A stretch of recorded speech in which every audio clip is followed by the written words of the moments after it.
여러분 이제 그 삼국사기 신라봉기에 나타나는 이제 외가 있잖아요. 근데 이 외는 신라만 공격해요. 그래서 이제 신라봉기 기록을 보면은 서기전 50년부터 쭉 서기 500년까지 모두 30여 차례 외 침략 기록이 있고, 신라봉기에는 총 51건의 외 관련 기사가 있고, 외 침략을 전하는 기사가 모두 29건. 근데 신기하게 500년이 시작되잖아요. 이게 싹 없어집니다. 500년부터 안 나와요, 외가.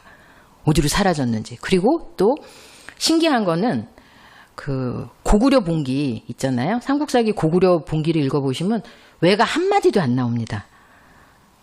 안 나와요. 그리고 백제봉기를 읽어보시면 외가 언제 나오냐면 아신왕 때 나옵니다. 외라는 말이. 신기하죠. 근데 광개토태양릉 비문을 보면은 외가 나오죠. 신묘년에 외가 와서 그렇게 나오잖아요. 근데 고구려 봉기에는 외라는 글자 자체가 안 나와요. 고구려 봉기만 보면 외를 만난 적이 없어요. 고구려는. 신기하죠. 이 미스테리를 풀어야 돼요, 우리가. 그래서 어쨌든 그 신라봉기 탈해금에도 이제 그 뭐 이렇게 나오고요. 외가 나오고, 이게 아까도 말씀드렸다시피 여러분 머릿속에는 한외라고 딱 머릿속에 들어와 있어야 됩니다. 그 신라봉기에 신라를 공격한 이 외도 이 외도 한인이에요. 근데 왜 이렇게 신라만 공격했나? 그게 미스터리인 거죠. 그래서 그 말씀을 드리겠습니다. 여기 이제 이게 보면은 8대 왕, 이제 이게 제가 몇 개 기사를 뽑은 거예요. 8대 왕이 아달라 이사금인데 20년 173년에 외 여왕 히미코, 일본 말로 히미코고 비묘가 사신을 파견하여 예물을 보냈다고 이거 딱 나요. 제일 먼저 나오는 건데 요게 최초로 나오는 외 관련 기사고, 그 다음에 대마도 군영을 설치했다, 이제 이런 얘기가 나오죠. 그리고 외인이, 그러니까 여러분 이게 자꾸 외를 대륙에 있었다라는 거하고 자꾸 그 혼동해서 자꾸 말씀하시는 사람들이 너무 많기 때문에 제가 이 말씀을 드리는 건데, 삼국사기 신라봉기 제18대 왕 실성 이사금 가면 대마도라고 딱 나와요. 대마도에 외인들이 와가지고 군영을 설치하고 전쟁 준비를 하고 있다. 근데 이 대마도가 무슨 어떻게 대륙에 있습니까? 그런 말씀 하시면 안 됩니다. 그러니까 너무 답답한 얘기고, 그리고 다 배 타고 온다고 나와요. 배 타고 와서 신라 공격한 거예요. 근데 이 외가 어떻게 대륙에 있습니까? 아닙니다. 그런 말씀을 하시면 신라 봉기를 다, 이 대마도 어떻게 할 겁니까? 대마도라고 딱 나오는데. 그리고 우리 이완영 선생님도 가보셔서 알지만 대마도에 가면 우리 고유의 그 유물들이 얼마나 많이 출토가 되는데요. 그 얘기도 이따 말씀드리고요. 그래서 이 비묘가 누구냐, 이거를 말씀을 드리는 건데, 이제 일단 후한서 외전을 보면요. 잠깐 이 한해전, 지금부터는 제가 한해전이라고 하겠습니다. 한해전. 이 입에 붙어야 돼. 후한서 한해전, 진서 한해전, 송서 한해전. 그거 다 우리 얘기예요. 외라는 별도의 어떤, 우리가 근대에 와서 우리가 일본 제국주의로부터 침략을 받았기 때문에 항상 외놈, 일본놈, 나쁜 놈, 이게 머릿속에 들어와서 우리하고 별도의 다른 그 종족적인 혐오를 당연히 받아야 될 어떤 외놈의 나쁜 XX, 이 개념으로 고대를 보시면 안 됩니다. 그거 혼동하지 마시고요. 고대 외는 여기 보면 양잠하고 비단과 배를 만들었고 나오잖아요. 이게 한인들이 열도 가서 살았기 때문에 양잠도 하고 비단 배 만들고 다 한 겁니다. 그러니까 한해예요. 당연히 한인들 얘기입니다. 그리고 소말, 호랑이, 표범, 양, 까치는 없다 이렇게 나오죠. 그러니까 어떤 분들은 거기는 이제 보면은 그 양직공도 보면 신발을 외가 안 신었다 뭐 이런 거 나오잖아요. 그래서 우리하고 굉장히 문화 수준이 낮고 뭔가 이렇게 좀 천박하고 질이 낮은 것처럼 생각하시는 분들이 계신데 아닙니다. 열도에는요. 말이 언제 들어갔냐면 5세기에 들어갔어요.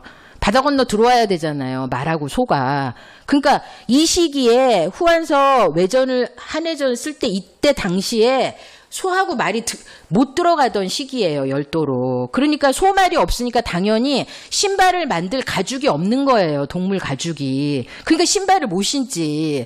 그러니까 우리가 이제 집신을 신게 된 건 나중에 변홍사 만들어서 그걸로 이제 집신 신고 그러는 거잖아요. 그 고대에는 신발을 뭘로 만들었어요? 동물 가죽으로 신발을 만든 거잖아요. 근데 열도에는 신발 가죽을 만들 그 동물이 없었어요. 못 들어갔으니까. 그 말하고 소가 들어간 거는, 말이 들어간 건 제가 생각하기에는 고구려군이 상륙하면서 교견 기보명 5만을 보냈다고 했잖아요. 기병 그때 말이 들어간 거로 저는 보거든요. 5세기에. 그러니까 그때 전에는 말이 없었어요. 말도 없고 소도 없었고. 그러니까 당연히 신발을 만들 동물 가죽이 없었기 때문에 양직공도에 보면 그렇게 맨발로 온 거예요. 거기가 문화적 수준이 저질이라서 그런 게 아니라 열도에 말소가 없었기 때문에 그래요.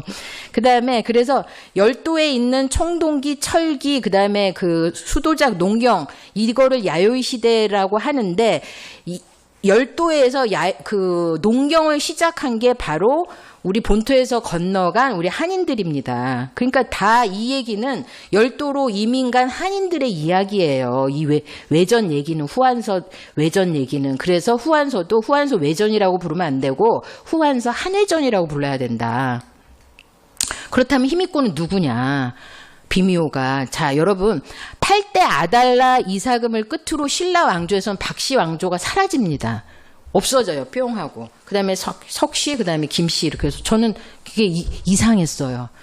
박씨 왕조가 막 없어졌어. 아니 이 왕족 후손들이 다 어디 갔을까? 이 왕족들이. 여러분들은 어디로 갔을 거라고 생각하세요? 자, 여기 보면요. 후한서 와 삼국지 위지 외전을 보면은 열도에서 어떤 일이 있었냐면요. 그러니까 아까 이제 무제가 위만조선을 멸망시키고 통교하기 시작했고 외국의 사신이 와서 조공을 하고 이게 다 한인들입니다, 여러분. 이 외인이라는 별도의 종자가 있었던 게 아니에요. 그 외국이 사신을 보내서 조공을 하고 교육을 하고 막 이랬는데 서기 57년 후한 광무제 중원 2년이고 그 이후에 107년에 다시 조공 기록이 나옵니다. 그리고 그 이후에 열도에서 대란이 일어난다고 해요. 그래서 환제와 영제 그 사이 43년간 서로 죽고 죽이는 대란이 일어나서 왕이 없었다고 나와요. 43년간. 그리고 이 열도에서 이 대란을 수습하고 왕을 세웠는데 정권을 잡은 게 여자예요. 그 여왕이 비미호입니다. 히미코입니다. 대란.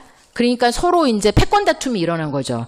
서로 더 많이 이제 영토를 차지하려고 서로 그리고 통일해서 내가 왕하겠다 이렇게 전쟁이 일어난 게 43년간 전쟁이 죽고 죽이는 전쟁이 일어났는데 이거를 수습하고 정권을 잡은 게 여왕인데 그 여자 이름이 비미호다.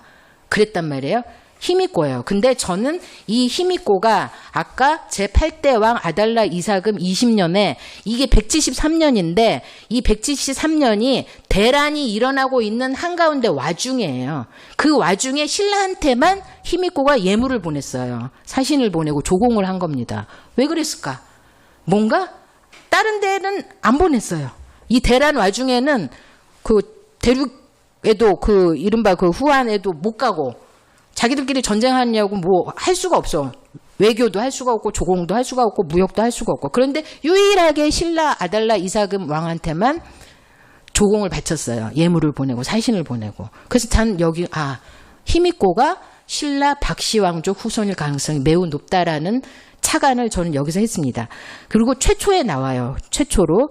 그래서 173년에 최초로 나오고 그래서 저는 이 사람들이 열도로 이주해간 신라 왕, 신라 후손들일 가능성이 높고 신라 사람들이 열도로 이주해간 신하가 굉장히 많은데요. 일본 서기에 보면 일본 서기 수인 3년에 신라 왕자 천일창, 일본말로 아베노히포코라는 그 천일창 신하가 나오는데 신라 왕자라고 나는 신라 왕자다라고 이렇게 나옵니다. 그 다음에 삼국유사에 보면은 연호랑 세원효 설화가 나오는데 연호랑 세원효가 열도로 건너가자 해와 달이 빛을 잃었다 이렇게 나옵니다. 삼국유사. 그리고 이 연호랑 세원효에 관련된 이 설화는 이즈모 풍토기라는 책이 있는데요. 고대 문헌 일본에 남아 있는 그러니까 시마네현 이즈모라고 하는 그 지방에 역사를 담은 책인데 이즈모 풍토기에 뭐라고 나오냐면 연호랑 세원효 신화 얘기를 하면서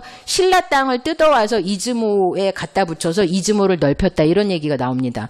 그러니까 신라 사람들이 엄청나게 열도로 이주해 간 거를 상징하는 그런 설화들이 일본 서기와 다른 문헌에 나오는 거죠. 그래서 저는 이 천일창을 어떻게 해석하냐면 천일은 하늘에 떠 있는 해잖아요.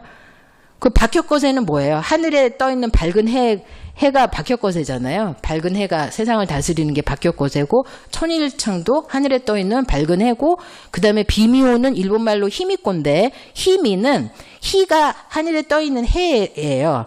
그다음에 미가 보다라는 뜻입니다. 희미가. 그다음에 희미코에서 코는 존칭이에요. 존칭. 그냥 뜻이 없는. 그러니까 희미는 하늘에 떠 있는 해를 보는 거예요.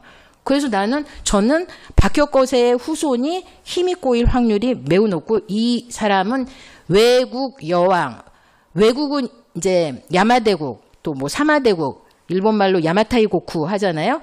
야마타이 고국의 여왕이 히미코인데 야마타이 고쿠는 바로 신라 규슈의 박씨 왕족 후손들이 규슈로 건너가서 만든 규슈 신라다. 규슈 신라가 야마대국이다.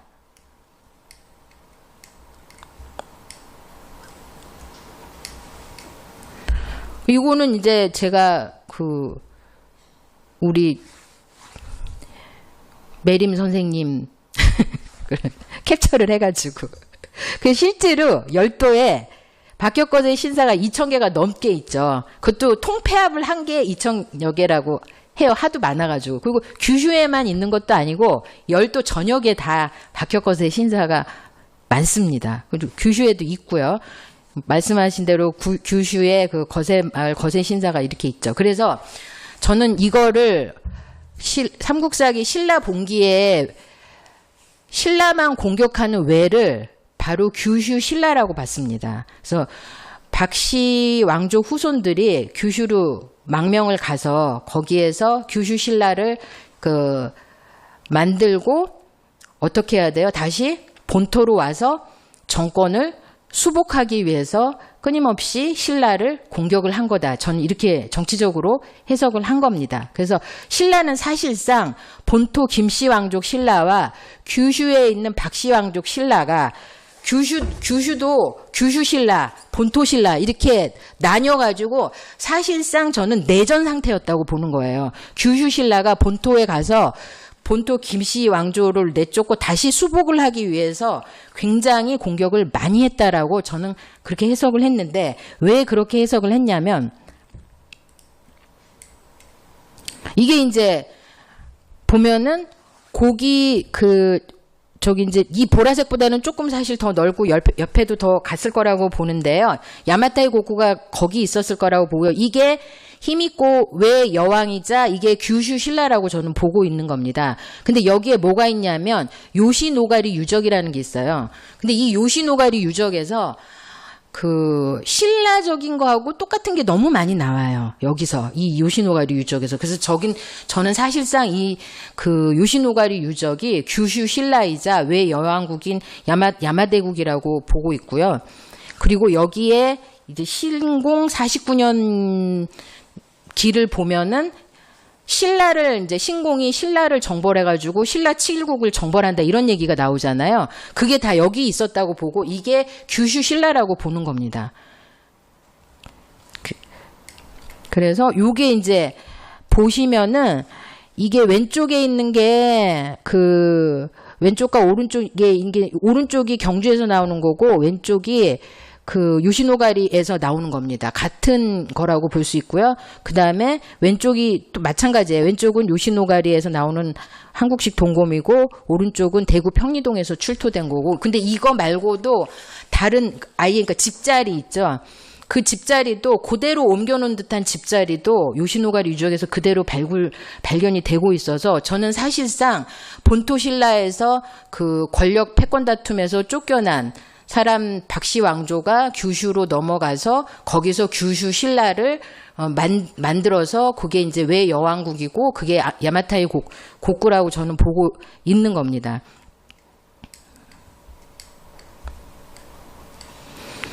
요거는 이제 넘어가도록 하고요. 요거는 이제 그 대마도나 이런데 저는 이제 그 대마도 얘기는 또 따로 드릴게요. 여기는 이제 너무 대마도에 이제 매림 선생님도 답사 갔다 오셨죠.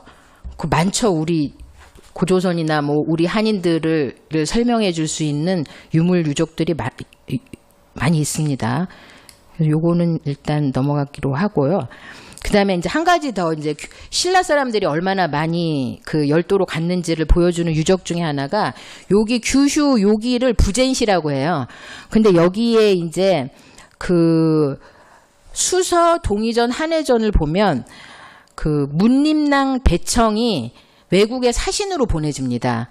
사신이에요. 이 배청이라는 사람이 가면서 거기 수서 동의전 한해전을 보면 죽사국에 이르렀고 다시 동쪽으로 가면 진왕국에 이르렀다고 진왕국이 나와요. 그럼 이 진왕국이 이제 이 열도의 진왕국이 있는 건데 어디에 있었다라고 보는 거냐는 거죠. 그래서 진왕국은 진씨들의 나라고 이거를 일본말로 하타라고 합니다. 하타. 예, 이 진을. 그래서 하타시라고 해요.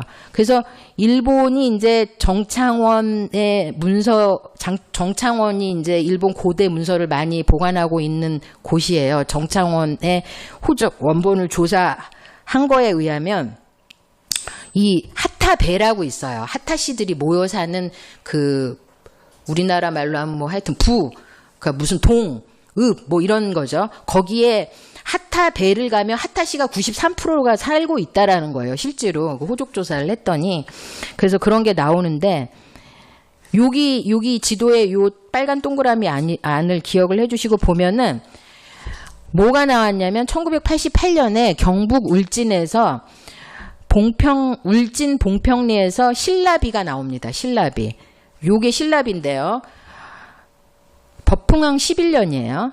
근데 요 내용이 뭐냐면은 여기 경북 울진 봉평리에서 당시에 어떤 사건이 있었는데 이 사건을 수습하기 위해서 각 부에 이제 부가 있잖아요. 각 지역별로 그 부에 이제 수장들이 모여가지고 사건을 해결을 하고 뭐 어떻게 하기로 하고 어떻게 하기로 해서 이거는 이렇게 하기로 해서 합의를 했다. 뭐 이런 내용이에요. 어떤 사건이 있었는데 그 사건을 수습을 해서 그 수습한 내용에 대해서 서로 이제 동의를 했다. 뭐 이런 내용들이 쭉 써 있는데 그 중에 이의지라는 부에 파단 시가 나와요. 파단. 근데 이 파단의 일본어 발음이 하타입니다. 하타.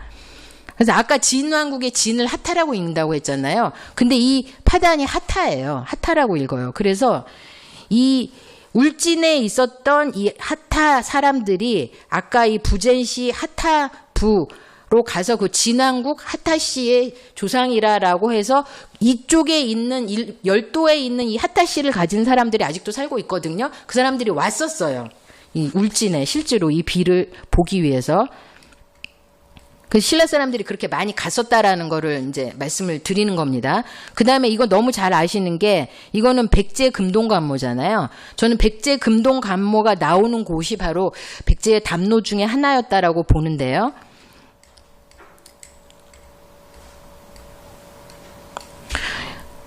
그 반도에서는 이렇게 나와요. 금동관모가. 근데 이 똑같은 금동관모가 규슈의 구마모토 현에서도 또 나옵니다. 그래서 저는 규슈 구마모토 현 거기가 백제라고 보고 있어요. 여기가 에다 후나야마 고분이 있는데 이 에다 후나야마 고분 여기에서 이게 이제 구마모토 현에 있는 에다 후나야마 고분에서 아까 그 금동관모가 나온 겁니다. 그래서 저는 여기도 이제 백제라고 보고 있는 거죠. 근데 이제 그거는 이제 잠깐 그러니까 규슈에서 백제가 어디에 있었는지, 규슈 백제가 어딘지, 규슈 신라가 어디에 있었는지, 그거에 이제 머릿속에 그려지시면 돼요. 그러면은 나중에 이제 뒤에 가서 제가 신공 49년조를 설명드릴 때, 왜 신공 49년조에 그 신라 정벌 얘기가 왜 나오느냐, 근데 그 사건이 어디서 일어난 사건이냐, 그거를 알 수가 있게 되는 거거든요. 어디서 일어난 사건이냐면 규슈에서 일어난 사건입니다. 규슈 신공 49년조의 신라 정벌 얘기는 규슈 신라를 정벌하는 얘기예요. 누가? 규슈 백제랑 오사카 백제가 힘을 합해서 규슈에 있는 신라를 정벌하는 얘기가 신공 49년조의 얘기예요. 그렇게 되면 대부분이 해소가 됩니다. 그래서 이거는 이제 제가 대방군의 지정학은 이건 왜 말씀드리냐면 고구려를 말씀드리기 위해서 이제 대방군이 어디 여러분 이거 대방군 지금 식민사학계에서는 평양 인근에 있었다고 얘기하고 있잖아요.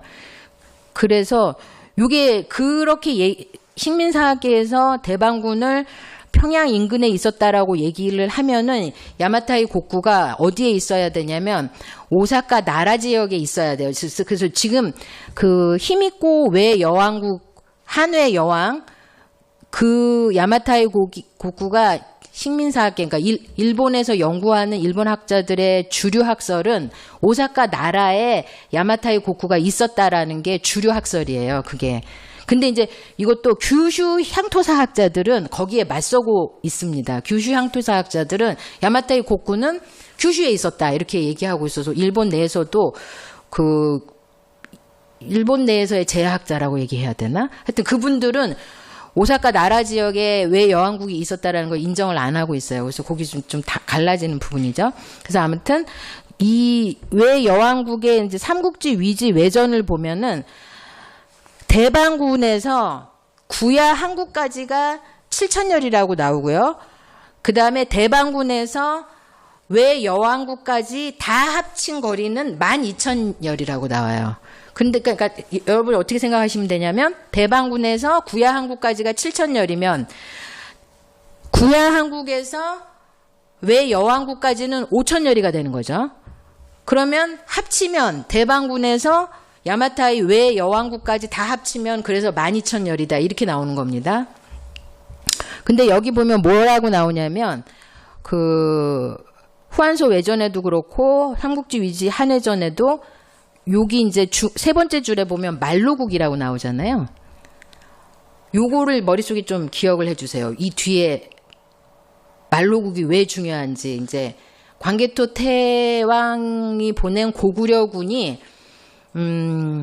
외를 이제 토벌하기 위해 정벌하기 위해서 그러니까 한회죠. 그 한회를 여기서 그 잠깐만 먼저 말씀드리자면 광개토 태왕릉 비문에 나오는 외는 규슈 백제입니다.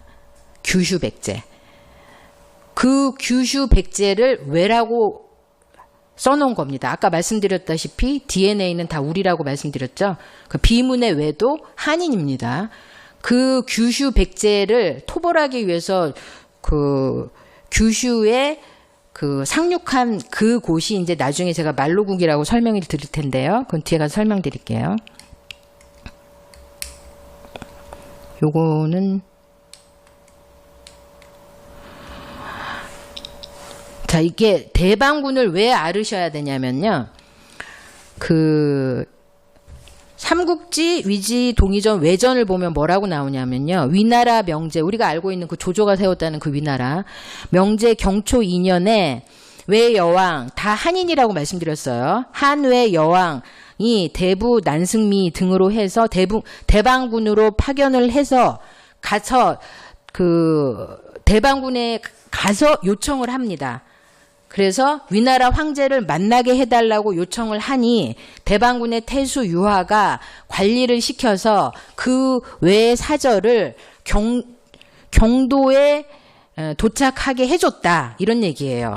그러니까 한회가 대방군에 가서 우리도 그 위나라의 황제를 만나고 싶다, 만나게 해달라라고 대방군에 가서 요청을 했단 얘기예요. 그랬더니 대방군 태수가 그 한회가 보낸 그 사신을 이끌고 황제가 사는 그 서울로 데리고 갔다라는 얘기입니다. 이해하시겠어요? 이 구조를? 그렇다면 이 대방군은 어디, 지금 옆에 보면은 조조의 위나라의 도읍이 거기에요. 낙양이에요. 거기까지 델타 줬다는 얘기예요. 그러면 그 대방군은 갈아타는 역이에요. 갈아타는 역. 거기까지를 가면 일단 거기에서 대방군 태수한테 부탁을 하면 대방군 태수가 데려다 주는 거예요. 낙양까지. 그렇다면 이 대방군이 평양에 있었다라고 얘기하는 게 얼마나 말이 안 된다라는 거를 지금 지리감으로 이해를 하셔야 돼요. 근데 이제 그렇다면 이 서해바다를 건너서 옛날에는 항해를 어떻게 했나요? 무동력선이잖아요. 도세 이제 바람 타고 이렇게 가는 겁니다. 노져서 이제 돛달고 바람 타고. 그럼 어떻게, 밤에는 못 가고 낮에만 가는데, 그, 육지가 보이도록 항해를 해야 돼요, 낮에. 그리고 해 떨어질 때 되면은 상륙을 해서 또 자고 그렇게 가는 겁니다. 그 육지가 안 보이면은 바다를 가로질러서 갈 수가 없어요. 육지를 이걸 연안 항해라고 해요. 육지를 보면서 가야 돼요. 그래서 여러분이 여기서 뭘 생각하셔야 되냐면 바다 육지하고 멀리 떨어지지 않은 곳에서 육지를 바라보면서 항해를 하기 때문에 그 해안가 있죠. 해안가에는 뭐가 있어요?